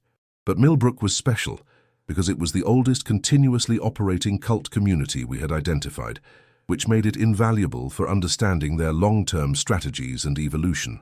The secure location turned out to be a small office building in a neighboring county, unremarkable from the outside but containing sophisticated communication and analysis equipment that rivaled anything Emily had seen in movies about federal investigations. Agent Mitchell led her to a conference room where several other investigators were already assembled, along with boxes of documents and evidence that appeared to represent years of accumulated research. "Before we go any further, Emily, I need you to understand the scope of what you've gotten involved with," Agent Mitchell said, her tone becoming more serious. "The arrests we made today at the cabin represent only a small fraction of the Harvest cult's membership. The real leadership of the organization wasn't there, and they're going to view today's events as a declaration of war. Your safety and the safety of anyone helping you is now a primary concern." Emily was shown photographs and documents that revealed the true extent of the cult's influence throughout the region. They had members in law enforcement agencies, local governments, school systems, and business communities across multiple counties. The network her grandmother had documented in Millbrook was just one node in a much larger organization that had been operating throughout Tennessee and neighboring states for more than a century. But what truly shocked Emily was the discovery that the FBI had been aware of Cassidy's disappearance from the beginning and had been using it as part of a larger strategy to expose the cult's activities. "We knew that Cassidy Flynn had been selected as a sacrifice for the cult's delayed Grand Harvest ceremony," Agent Mitchell explained, her voice filled with regret. "But we also knew that if we intervened too early, we would only save one person while allowing the organization to disappear and reconstitute itself somewhere else." Emily felt a surge of anger that surprised her with its intensity. "You knew what happened to my cousin, and you didn't try to save her." Agent Mitchell's expression was pained but resolute. "Emily, we couldn't save Cassidy without destroying our only chance to stop the cult permanently. Your grandmother understood this, and she agreed with our decision even though it meant sacrificing her own family member. The plan was always to wait until the cult committed to their Grand Harvest ceremony, and then move against the entire organization simultaneously." The explanation felt like a betrayal of everything Emily thought she understood about justice and law enforcement. But as Agent Mitchell continued to brief her on the scope of the investigation, Emily began to understand the impossible choices that had been made. The Harvest cult had been responsible for dozens of disappearances over the decades, and stopping them permanently required allowing them to expose themselves completely before moving to arrest the entire network. "The good news is that your investigation has accelerated our timeline significantly," Agent Mitchell said, pulling up a digital map that showed cult locations throughout the region. "By forcing them to respond to your research, we've been able to identify key members and operational centers that we might not have discovered otherwise. We're now in a position to move against the entire organization within the next few weeks." Emily was shown surveillance footage from the cabin that documented everything Detective Hutchins and his companions had said during their attempt to capture her. The recordings provided legal evidence of conspiracy, obstruction of justice, and involvement in organized criminal activity that would be sufficient to prosecute not just the individuals who had been arrested, but potentially dozens of other cult members throughout the region. But Agent Mitchell also shared information that made Emily realize why the cult had been so desperate to stop her investigation. According to intercepted communications and surveillance data, the Harvest cult was planning to conduct their Grand Harvest ceremony within the next 2 weeks, during the October harvest season, when their beliefs dictated that the supernatural barriers were at their weakest. They had been preparing for this ceremony for 18 years, ever since their original plans had been disrupted by whatever had gone wrong with Cassidy's sacrifice. "We believe that Cassidy Flynn is still alive," Agent Mitchell said, and Emily felt the world shift around her as those words sank in. The cult's belief system requires that Grand Harvest sacrifices be conducted during a specific ritual sequence that can take weeks or even months to complete. If something interrupted their original ceremony 18 years ago, they would have been forced to keep her alive until they could complete the ritual properly. Emily stared at Agent Mitchell, trying to process the possibility that her cousin might have survived 18 years of captivity. The implications were both hopeful and terrifying. If Cassidy was alive, it meant there was still a chance to save her. But it also meant she had been enduring almost 2 decades of unimaginable suffering at the hands of people who viewed her as nothing more than a ritual object. "Where do you think they're keeping her?" Emily asked, her voice barely above a whisper. Agent Mitchell pulled up satellite images of a large property in the mountains outside of Millbrook, heavily wooded and isolated from neighboring developments. "This is the Blackwood Estate, the original property where the cult was established when they first came to Tennessee. According to your grandmother's research and our own surveillance, this is where they conduct their major ceremonies and where they would keep high-value prisoners who are intended for future sacrifices." Emily studied the satellite images, noting the main house, several outbuildings, and what appeared to be stone structures that looked much older than anything else on the property. The compound was large enough to house dozens of people, and isolated enough that activities there could go unnoticed by anyone who wasn't specifically looking for them. The plan is to conduct a coordinated raid on the Blackwood Estate and several other cult properties simultaneously. Agent Mitchell explained. "But we need to move carefully, because if they realize we're coming, they'll accelerate their ceremony timeline and eliminate any evidence or witnesses before we can reach them. That's why your continued cooperation is essential." Emily learned that her role in the investigation was far from over. The FBI wanted her to continue acting as if she was conducting her own independent research, while actually serving as bait to draw out more cult members and gather additional evidence about their current activities. It was dangerous work that would require Emily to maintain contact with people who had already tried to kill her, but it was also the best chance to gather the intelligence necessary to save Cassidy and stop the Grand Harvest ceremony. "I need you to understand that what we're asking you to do carries significant personal risk," Agent Mitchell said, her tone making it clear that this was not a decision Emily should make lightly. "If the cult suspects that you're working with federal investigators, they won't hesitate to eliminate you to protect their operation. And if something goes wrong with the raid, you could find yourself trapped in the middle of a very dangerous situation." Emily thought about her cousin, possibly still alive after 18 years of captivity, waiting for someone to find her and bring her home. She thought about all the other young people who had disappeared over the decades, whose families had never learned what really happened to them. And she thought about her grandmother, who had spent 60 years fighting this battle alone, waiting for someone to carry on her work. "What do you need me to do?" Emily asked, and Agent Mitchell smiled for the first time since they had met.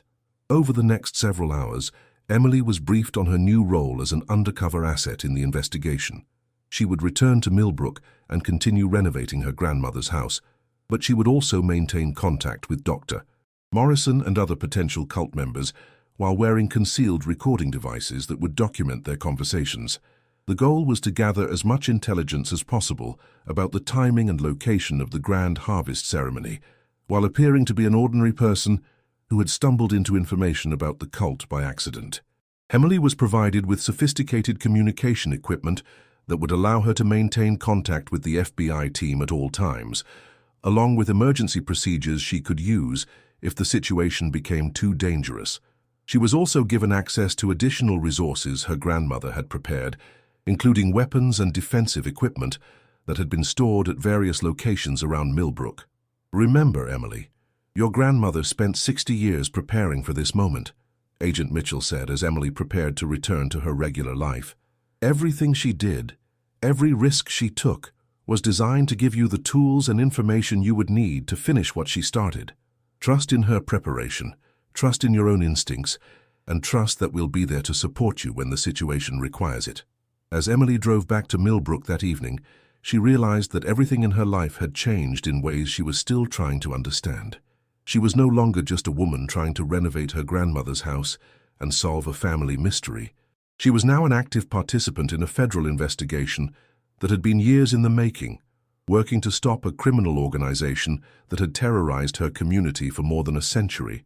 But she was also closer to finding Cassidy than anyone had been in 18 years, and for the first time since this ordeal began, Emily felt like she had the resources and support necessary to actually make a difference. The Harvest cult had spent decades believing they were untouchable, protected by their secrecy and their infiltration of local power structures. They were about to discover that some secrets can't stay buried forever, and some crimes eventually face the justice they deserve. As Emily pulled into her driveway and saw her grandmother's house illuminated by the porch light, she made a silent promise to Cassidy and to all the other victims who had been silenced over the years. She was going to see this through to the end, no matter what it cost her personally. The Flynn family's war against the Harvest cult was finally going to be won, and Emily was going to make sure that when it was over, the people of Millbrook would finally know the truth about what had been happening in their community for generations. But first, she needed to prepare for the most dangerous phase of the investigation, when she would have to walk back into the heart of the conspiracy and pretend to be exactly what the cult expected her to be, another vulnerable victim, ready to be manipulated and ultimately sacrificed for their twisted vision of supernatural protection.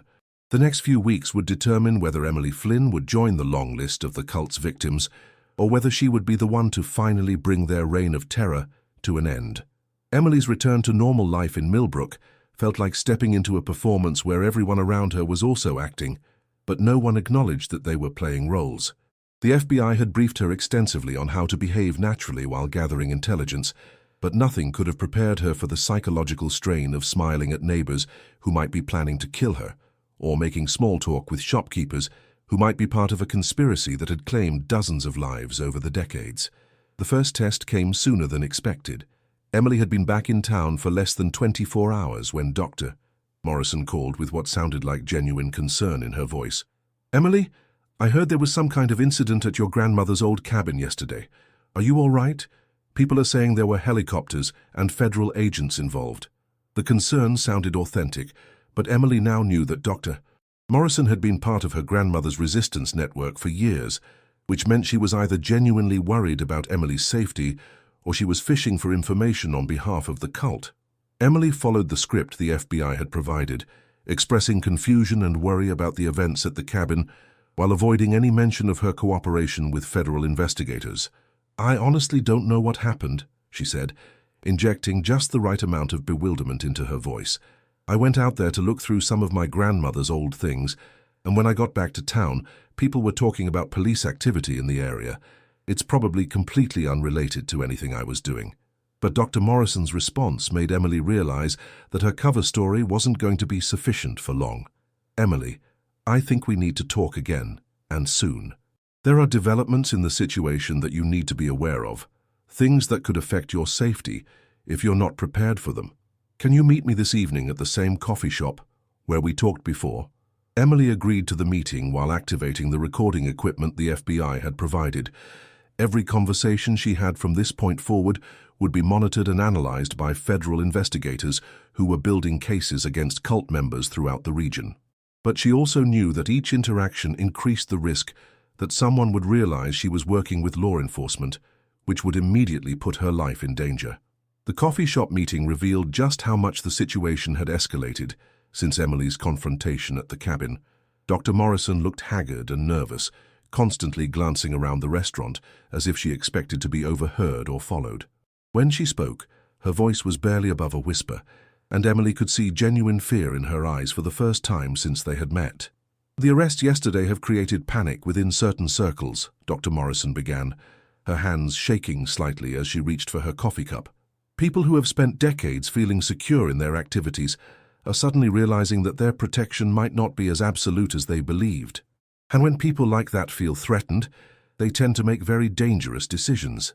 Emily leaned forward, playing her role as someone who was confused by events she didn't fully understand. "What kind of people are we talking about? And what does any of this have to do with my cousin's disappearance?" Dr. Morrison's expression became even more troubled. "Emily, I haven't been completely honest with you about my relationship with your grandmother or my knowledge of what happened to Cassidy. The truth is, I've known for years that your cousin didn't run away from home. I've known that she was taken by people who have been operating in this community for longer than most of us have been alive.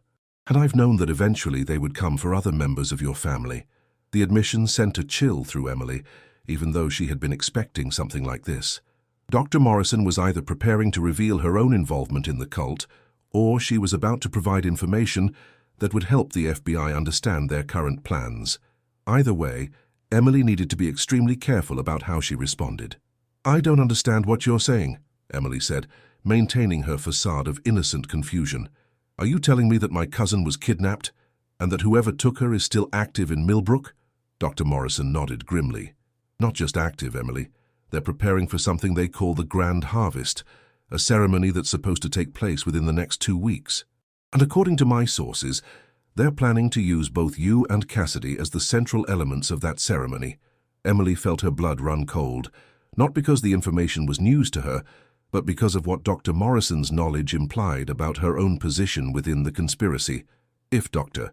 Morrison knew about the Grand Harvest ceremony and its timing, she was either much more deeply involved with the cult than Emily had realized, or she was part of the resistance network that had been fighting them for decades. "Dr. Morrison, I need you to tell me exactly what you know and how you know it," Emily said, abandoning her confused act and speaking with an authority that seemed to surprise the older woman. "Because right now I can't tell whether you're trying to help me or whether you're part of whatever group took my cousin in the first place." The directness of Emily's challenge seemed to break something loose in Dr. Morrison's composure. Tears began streaming down her face as she struggled to find the words to explain her position.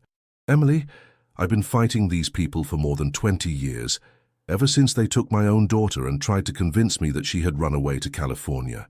I've been working with your grandmother and others to document their activities and gather evidence that could eventually be used to stop them. But we've never had the resources or the authority to move against them directly. Emily felt a mixture of relief and sympathy as she realized that Dr. Morrison was indeed an ally rather than an enemy, but she also understood that the older woman was operating without knowledge of the FBI investigation, which meant Emily needed to be careful about how much she revealed about her own situation. "What can you tell me about where they're keeping Cassidy?" Emily asked, hoping to gather intelligence that would be useful to the federal team planning their raid on the Blackwood estate. Dr. Morrison pulled out a hand-drawn map that showed the layout of a large property in the mountains outside of Millbrook. "This is the Blackwood estate, where the cult conducts their major ceremonies. According to our surveillance, they've been preparing the site for weeks, bringing in supplies and equipment that suggest they're planning something much larger than their usual seasonal rituals." Emily studied the map, noting details that weren't visible in the satellite images the FBI had shown her. Dr. Morrison's intelligence included information about underground facilities, hidden entrances, and security measures that would be crucial for planning a successful rescue operation. Emily realized that her grandmother's resistance network had been gathering tactical intelligence for years, preparing for the possibility that someone would eventually have the resources to mount a direct assault on the cult's stronghold. "Dr. Morrison, I need to ask you something, and I need you to answer honestly," Emily said, making a decision that she hoped wouldn't compromise the FBI operation. "If someone had the authority and resources to move against this cult, what would be the best way to rescue Cassidy and stop the Grand Harvest ceremony?" The older woman's eyes widened as she understood the implication of Emily's question. "Emily, are you saying that you have access to people who could actually do something about this situation? Because if you do, there are things you need to know about their security procedures and their contingency plans for dealing with outside interference." Over the next hour, Dr. Morrison provided Emily with detailed intelligence about the cult's operations that went far beyond anything the FBI had been able to gather through their own surveillance. She described guard rotations, communication systems, and defensive measures that the Blackwood estate employed to protect their activities from outside observation. Most importantly, she provided information about escape routes and emergency procedures that the cult would use if they realized they were under attack. "The most important thing you need to understand," Dr. Morrison said as their meeting was ending, "is that these people would rather eliminate all their prisoners and destroy all their evidence than allow themselves to be captured and prosecuted. If they realize that law enforcement is moving against them, they'll accelerate their ceremony timeline and complete the Grand Harvest, even if it means sacrificing their own safety." Emily left the coffee shop with intelligence that she knew would be invaluable to the FBI operation, but also with a growing sense of urgency about the timeline they were working with. If the cult was already feeling pressured by the arrests at the cabin, they might decide to move up their ceremony date rather than risk further interference. Cassidy might have even less time than anyone had realized. That evening, Emily transmitted Dr. Morrison's intelligence to Agent Mitchell, using the secure communication equipment she had been provided. The response was immediate and concerning. FBI surveillance had detected increased activity at the Blackwood estate over the past 24 hours, with vehicles arriving throughout the day and night. Analysis of intercepted communications suggested that the cult was indeed considering accelerating their timeline for the Grand Harvest ceremony. "We're moving our operation forward," Agent Mitchell informed Emily during a secure phone call later that night. "We can't risk waiting any longer if there's a chance they'll complete their ceremony before we can intervene. The raid on the Blackwood estate is now scheduled for tomorrow night, and we need you to provide any additional intelligence you can gather between now and then." Emily felt a mixture of excitement and terror as she realized that the end of this ordeal was finally approaching. After 18 years, Cassidy might finally be coming home. But Emily also understood that the next 24 hours would be the most dangerous period of the entire investigation. If the cult suspected that a raid was imminent, they would be looking for any sign that someone was working with law enforcement. Emily's survival depended on her ability to maintain her cover while gathering the final pieces of intelligence that could make the difference between success and disaster. The test came the next morning when Emily received an unexpected visitor at her grandmother's house.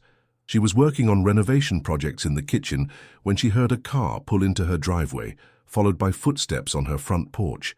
When she looked out the window, she saw a man she didn't recognize standing at her front door, but something about his posture and clothing suggested he was associated with the cult. Emily activated her recording equipment and approached the door cautiously, keeping the chain lock engaged when she opened it. "Can I help you?" The man was middle-aged, well-dressed, and spoke with the kind of calm authority that Emily had learned to associate with cult members in positions of leadership. "Miss Flynn, my name is David Blackwood. I believe you've been conducting some research into your family's history, and I thought you might be interested in learning more about the connections between the Flynn and Blackwood families that go back several generations." Emily felt her heart racing as she realized that she was face to face with someone who was almost certainly a direct descendant of the cult's original leader. David Blackwood was either testing her knowledge and intentions, or he was preparing to make some kind of offer that would reveal the cult's current plans. "I'm always interested in family history," Emily said, trying to keep her voice steady. "What kind of connections are you talking about?" David Blackwood's smile was pleasant, but somehow unsettling, like someone who was accustomed to getting what he wanted through charm and manipulation. "The kind of connections that could be very beneficial to someone in your position, Miss Flynn. Perhaps we could discuss this inside, where we can have more privacy for such a sensitive conversation." Emily knew that allowing David Blackwood into her house would put her in extreme danger, but she also recognized that this might be her only opportunity to gather intelligence about the cult's immediate plans. She made a decision that she hoped wouldn't be the last one she ever made. "Of course, Anne," she said, disengaging the chain lock and stepping back to allow him to enter. "I'd be very interested to hear what you know about my family's history."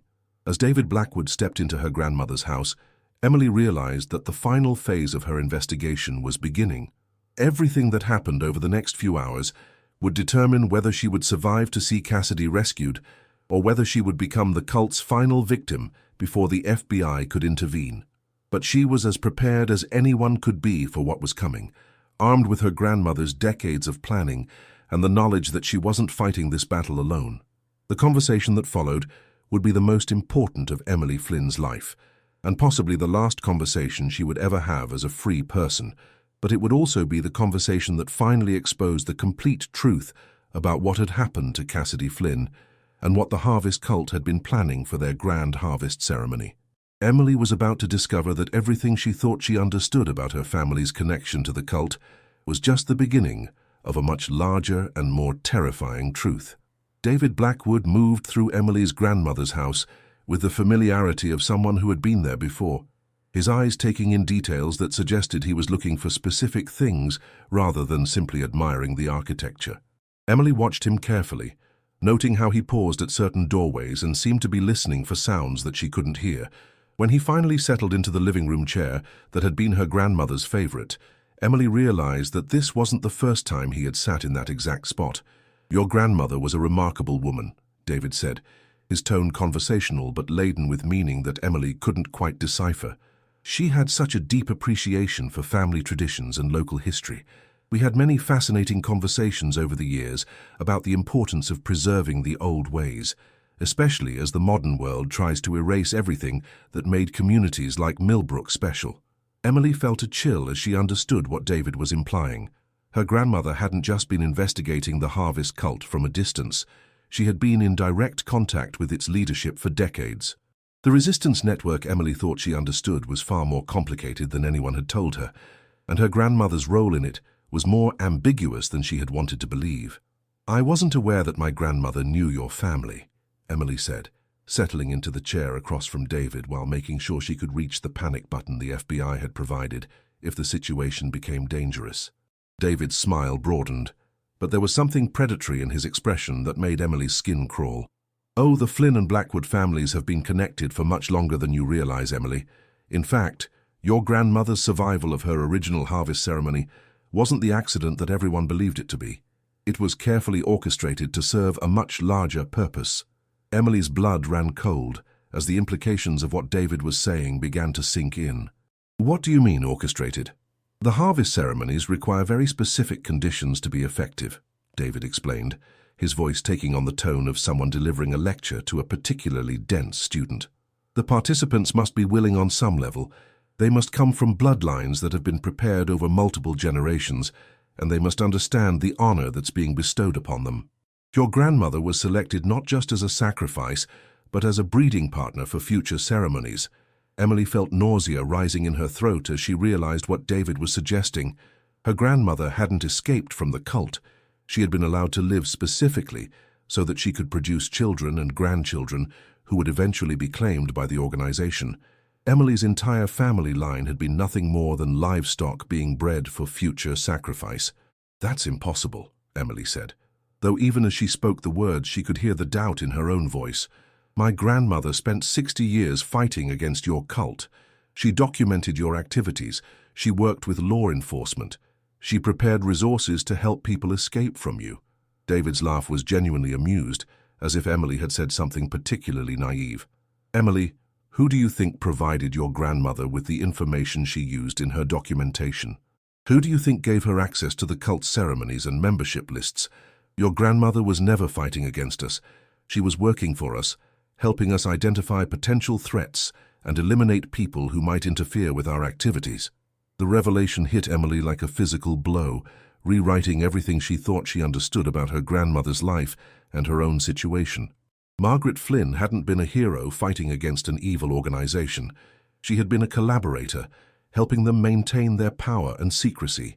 Every person who had trusted her with information about the cult, every ally who had thought they were part of a resistance network, had actually been exposing themselves to the very people they were trying to fight. "You're lying," Emily said, but her voice lacked conviction. Too many things were starting to make sense in ways that terrified her. Her grandmother's extensive knowledge of cult activities, her ability to access their ceremonies and document their membership, her seemingly unlimited resources for fighting an organization that had successfully hidden from law enforcement for more than a century. It all made much more sense if she had been working with the cult rather than against it. David reached into his jacket and pulled out a thick envelope that he placed on the coffee table between them. "These are copies of correspondence between your grandmother and my grandfather, dating back more than 50 years. You'll find that they document a very different relationship than the one you've been led to believe existed." Emily opened the envelope with trembling hands and found herself looking at handwritten letters in her grandmother's distinctive script. The content was devastating. Detailed reports about people who had approached Margaret Flynn with information about the cult, recommendations for how to handle security threats, and discussions about the long-term strategy for managing Emily's eventual recruitment into the organization. One letter in particular made Emily's world collapse entirely around her. "The granddaughter is developing exactly as we had hoped.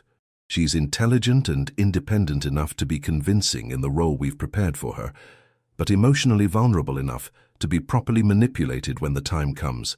I believe she'll make an excellent addition to the Bloodline Preparation Program, and her eventual sacrifice will be particularly meaningful, given her family's long history with the organization."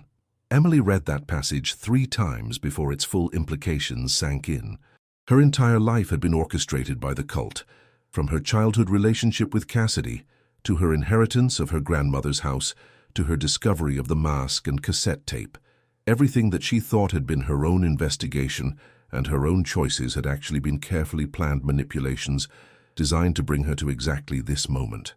"The cassette tape you found wasn't hidden accidentally," David continued, watching Emily's face as she processed the devastating revelations in the letters.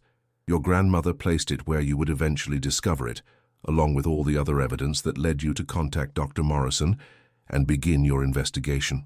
Every step you've taken, every decision you've made has been guided by information we wanted you to have." Emily felt like she was drowning in betrayal and manipulation, but part of her mind was still functioning analytically, still trying to understand the full scope of what she had walked into. "What about Dr. Morrison? Is she working for you too?" David's expression became thoughtful. "Dr. Morrison is more complicated. She genuinely believes she's fighting against us, and her intelligence gathering has been quite useful for understanding how potential opponents might approach our organization. But she's also been unknowingly feeding information to your grandmother for years, which means her resistance network has actually been helping us identify and eliminate threats, rather than building effective opposition. The systematic destruction of everything Emily had believed about her situation was almost too much to process. Every ally she thought she had was either a direct collaborator with the cult or an unwitting tool being used against her. Every piece of evidence she had found had been planted for her to discover. Every choice she had made had been the choice the cult wanted her to make. "What about the FBI?" Emily asked, clinging to the hope that Agent Mitchell and her team represented genuine assistance rather than another layer of manipulation. David's smile became genuinely pleased, as if Emily had asked exactly the question he had been hoping for.